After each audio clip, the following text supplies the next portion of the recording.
L'invité de Charles Matin. C'est vous, Grégory Carré, directeur de l'Observatoire de consommation à l'UFC Que Choisir. Bonjour. Bonjour. Merci d'être en direct avec nous. On va parler rentrée et porte-monnaie avec vous. Vous avez scanné 137 produits nécessaires pour la rentrée scolaire, des fournitures. Et ce qu'on comprend, c'est que c'est un budget et que ça va nous coûter très cher, c'est ça ?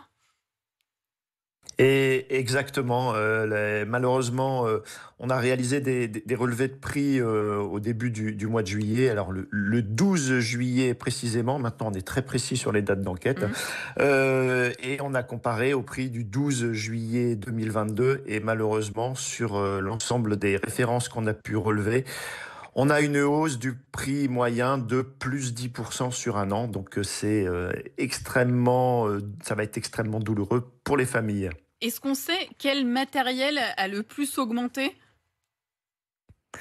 Oui, alors c'est la papeterie qui a été le plus impactée. Là, on est à 14%, mais malheureusement, c'est quasiment l'ensemble.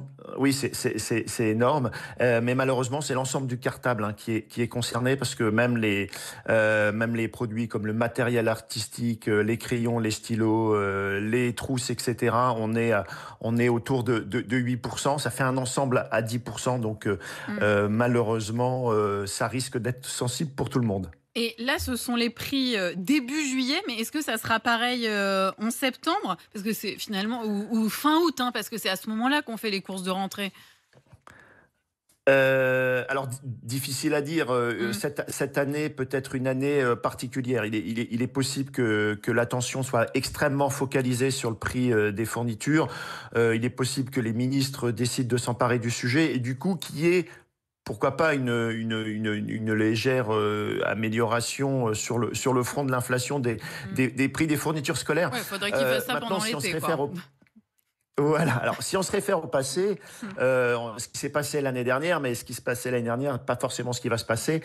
Il n'y a pas eu de variation de prix très sensible entre juillet, début août et fin août. Peut-être une très très légère baisse fin août l'année dernière, mais c'était de l'ordre de 1 à 2% de baisse. En revanche, il y avait eu... Voilà. En revanche, en septembre, il y avait eu plutôt des hausses assez sensibles. Mais ça, je vous parle de l'année 2022. Je pense que 2023 pourrait être différent parce que mon petit doigt me dit que peut-être que les autorités vont essayer de demander un effort. Votre petit doigt, on veut en savoir plus. Non, alors j'ai pas vraiment d'infos, mais je sais que la dernière fois qu'on avait un peu critiqué le panier anti-inflation, certains ministres s'étaient un peu offusqués. Et puis là, bon, j'ai l'impression qu'ils ont prêté une oreille plutôt attentive aux données qu'on a pu communiquer. Donc, je sais que, enfin, on avait tous en plus entendu qu'il y avait la ministre Olivia Grégoire ou même le ministre Bruno Le Maire qui demandait aux grandes surfaces de faire un effort. Bon.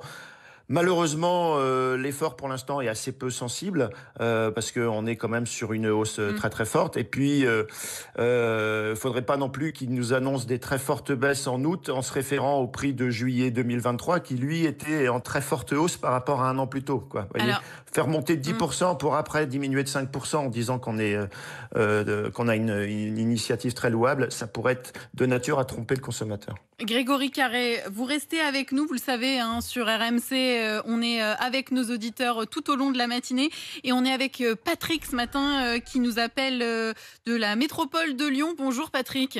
Oui, bonjour Marguerite, bonjour Sébastien, bonjour Grégory.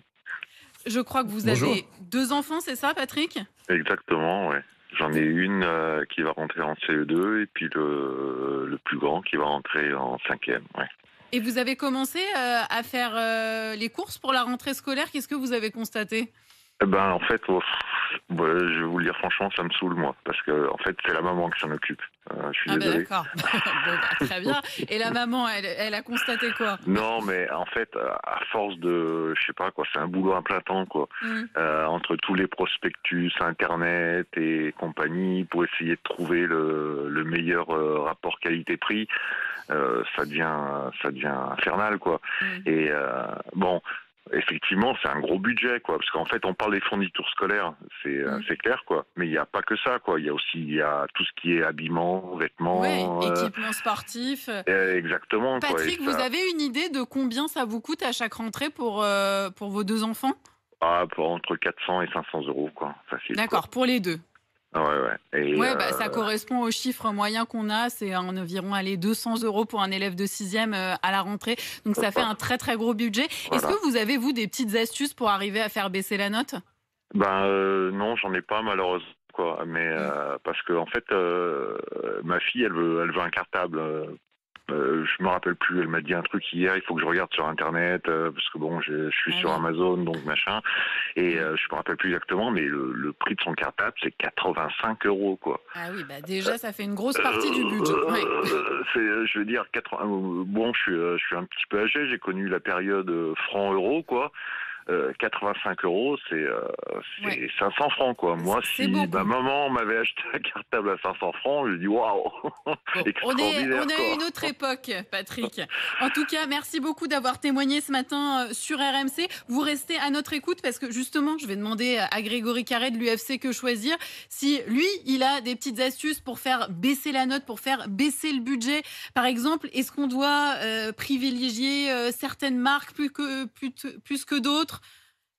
Est-ce que vous avez des petites astuces à nous donner? Alors, pas forcément des astuces qui sont de notre fait, mais ce que les consommateurs ont fait ces derniers mois, c'est qu'ils ont privilégié les marques de distributeurs par rapport aux marques nationales.